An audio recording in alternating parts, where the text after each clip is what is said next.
Ito nga po pala ang part 2 sa tinalakay natin nakaraan na ang The Lost City of Atlantis. Sa mga hindi pa nakapanood ng part 1 neto ay ilalagay ko ang link sa comment section upang inyo rin pong mapanood. Sa huling bahagi ng part 1 ay nagpasya ang 8 hari ng Atlantis na salakayin ang mga bansa upang kanilang pamunuan ang mundo, na tinutulan naman ng 2 haring si Gaderos at Amperis sapagkat nalalabag neto ang kautusan ng kanilang Diyos na si Poseidon, subalit sila'y wala nagawa kundi ang makipagkaisa na lamang. Kaya't noong 19,000 BC ay sinalakay ng mga sundalong Atlantiano ang Libya at Guinea. Ito'y mabilis na nasakop dahil sa kanilang mga advanced na teknolohiyang pandigma at sa kanilang mahusay na mga sundalong mandirigma. Dahil sa pagkapanalong ito ay pinagdiwang ng kahariang Atlantis ang pangyayari, ngunit ang pagdiriwang ito ay nabalot na ng kasalanan dahil ang mga hari ay naging mapagmataas at sakim sa kanilang mamamayan. Na kahit pa ang mga ordinaryong mamamayan ay natutunang gumamit ng itim na maika para sa kanilang pansariling pangangailangan, ang dating kaharian ng Atlantis na nagtutulungan at nagkakaisa ay napalitan na ng kasamaan na naging mapang-abus at nabubuhay sa kasalanan. Ang mga cosmologoy o ang kanilang mga propeta na sinasabing sila ay may kakayaang makipag-usap sa kanilang Diyos ay nagpaalala kay Atlas na magagalit ang kanilang Diyos kung magpapatuloy ang kanilang gawain. Ngunit ito hindi pinansin ni Atlas na nagpatuloy ang pananako sa Mediteraneo kung saan sinakop nila ang maraming lugar kabilang na ang Egypto at Gresya. Sumunod pa na kanilang sinalakay ay ang Italia kabilang ang Sicilia at Sardinia. Sinakop din nila ang mga isla sa Egeo katulad ng Lesbos, Chios at Samos.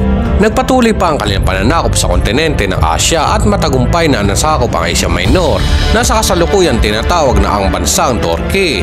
Ang mga Athens o mga Atenyano na naninirahan sa lugar na tinatawag na Atenas o Acropolis sa rehiyon ng Gresya ay humingi ng tulong sa Egypto, Gresya at Lacedaemon, Sparta para sa mga sundalong may kakayahan pa makipagdigma laban sa puwersang Atlantiano na agad naman ito sinang-ayunan ng 3 bansa. Ang Athens ay kilala rin na may advanced na teknolohiya at pangalawa sa maunlad at makapangyarihang bansa ng Atlantis na ang kanila ring Diyos ay si Poseidon at Athena. Sila'y gumagamit din ng mga sasakyang pandagat, ngunit ang kanilang mga sandata ay mga kalasag, espada, sibat at palaso lamang. May mga mahusay din sila mga sundalo, ngunit hindi gaya sa Atlantis na malalakas at may iba't ibang abilidad pagdating sa larangan ng pakidigma. Nagsimula ang labanan sa rehiyon ng Mediteraneo, partikular sa mga dagat at baybayin ng Gresya at Atlantiko. Sa pangunguna ng hari ng Athens na si Cecrops ay sinalakay nila ang mga Atlantiano. Ang labanan ay naging komplikado para sa mga Atenyano dahil sa mga sandatang pampasabog ng Atlantiano. Marami kaagad ang nasawi sa Atenyano na ikinatuwa ng mga pinuno ng Atlantis, ngunit ang mga Atenyano ay hindi kaagad na sumuko at nagpatuloy sa pag-atake na isinawalang bahala na lang ito ng mga pinuno ng Atlantis. Dahil sa husay at talino ni Cecrops sa pagpaplano upang mababagsak ang mga Atlantiano kasama ng tapang, pagtutulungan at pagkakaisa ng mga Atenyano ay unti-unti nilang napabagsak ang pwersa ng Atlantis. Ito hindi kinabahala ng kaharian ng Atlantis dahil sa tiwala na madali lamang nila mapapabagsak ang mga Atenyano dahil sa kanilang mga sandatang sila lamang ang mayroon at dami ng bilang ng kanilang hukbo. Ay pinadala nila ang kanilang buong pwersang militar na daraan sa kipot ng Gibraltar upang salakayin ang mga Atenyano sa Gresya. Ngunit ito'y planado at napaghandaan na ng mga Atenyano, kahit ang buong pwersang militar ng Atlantis na nakasakay sa kanilang mga barkong pandigma ay tinambangan ng mga Atenyano. Kabila ang palaso ang bumungad sa mga Atlantiano. Sila hindi na nakapaghanda upang makakaki dahil sa kaguluhang pangyayari at sa kanilang mga nasusunog na mga barko. Hanggang sa makalapit na ang mga barko ng Athens sa mga barko ng Atlantis at ito'y kanilang tinuntungan upang maipagtagisan ng lakas. Sa labanang ito ay nagwagi ang mga Atenyano at ang Atlantis ay natalo sa digmaan. Ang pangyayari ito ay lubos na ikinagalit ng kanilang mga Diyos dahil sa kasamaan na kanilang nagawa katulad ng paggamit ng itim na maika. Wala nang kinikilalang ng Diyos, kasakiman, korupsyon, pang-aabuso at paghangad ng higit na kapangyarihan ay nagpasya ang kanilang mga Diyos na lipulin at wasakin ang siyudad ng Atlantis. Kaya't si Poseidon ay nagpadala ng malalakas na baha at lindol sa Atlantis na nagdulot ng pagkasira sa mga gusali, pagbiyak ng mga lupa at pagkamatay ng mga tao. Ang syudad ay nabalot ng pag-alingaw-ngaw ng sigawan at iyakan ng mamamayan. Mayroong mga Atlantiano nagtangkang tumakas sa pagkawasak ng kanilang syudad, ngunit sila hindi nagtagumpay. Na kahit pa ang kanilang mga hari ay kasama sa paglubog ng kanilang mga pangyarihan na ang siyudad ng Atlantis. Ang trahedyang ito ay naganap lamang ng isang araw at isang gabi na naging sapat upang maglaho na parang bula ang Atlantis sa karagatan. Ang kwentong Atlantis mga kahalo ay naging usap-usapan na ito sa panahon pa lamang ni Solon noong 558 BC na isang kilalang estadista, manununlat at pilosopo sa Atenas bago sa panahon ni Plato. Ayon nga kay Plato, ang kwentong Atlantis ay narinig ni Solon mula sa isang matandang saserdote sa Ehipto noong 590 BC. Na noong si Solon ay naglalakbay at nakarating ng Ehipto, ay nakilala niya ang isang matandang saserdote sa templo ng Sais. Ang paring ito ay nagkwento kay Solon tungkol sa isang mahiwagang lungsod na tinatawag na Atlantis, na isang maunlad at makapangyarihang bansa, ngunit ito'y winasak ng mga Diyos dahil sa kanilang mga pagkaasala. At sa panahon naman ni Plato ay nalaman niya ang tungkol sa Atlantis dahil sa kanyang ama na may kaugnayan kay Solon na sinasabing si Solon ay kanyang kamag-anak. Dito nga ay kinuwento ng ama ni Plato sa kanya ang tungkol sa Atlantis na kanya naman itong isinulat sa kanyang akda na Timaeus at Critias. Dahil sa kanyang impluensya ay nakilala sa mundo ang Atlantis noong 360 BC. Naging usap-usapan na ito sa bawat bansa. Hanggang sa dumating ang 19th century ay mas lalo pa ito napag-usapan at napagtalunan sa media at pahayagan nang isulat ni Ignatius Donnelly sa kanyang aklat ang The Antediluvian World noong 1882. Ang aklat na ito ay pinaparating neto na ang Atlantis ay totoong umiral sa ating mundo na naglaho lamang dahil binasak ito ng mga Diyos.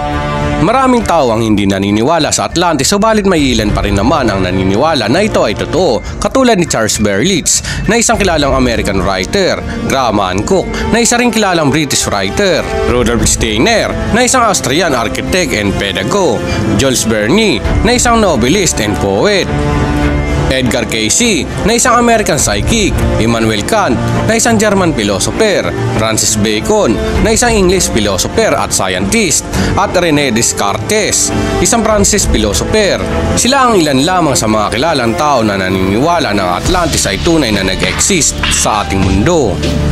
Dahil sa mga pagsasaliksik at pagkalap ng matibay na ebidensya magpapatunay na totoo ang Atlantis, ay napag-alaman ng mga siyentipiko na may isang lugar na tumutugma sa paglalarawan ni Plato tungkol sa siyudad ng Atlantis, na ito'y matatagpuan sa northwestern Mauritania ng Sahara Desert. Ito'y aksidente lamang na na-discover ng dalawang astronaut ng NASA na sina James McDivitt at Edward White, na noong 1965 habang sila ay nasa isang mission sa kalawakan na tinatawag na Gemini 4 ay napansin nila ang animoy isang bilog na siyudad sa ating planeta na tumutugma sa Atlantis na pinangalan ng Eye of Sahara. Kilala rin ito sa tawag na Richat structure o Gilbert-Richat. Sinasabing ang Eye of Sahara ay makikita lamang ang hugis ng kabuuan nito kapag ikaw ay nasa labas ng ating mundo. Sa pag-aaral ng mga dalubhasa, ang Eye of Sahara ay ang isa sa pinakamainit na lugar sa ating mundo na may 58 degrees Celsius, 136.4 degree Fahrenheit.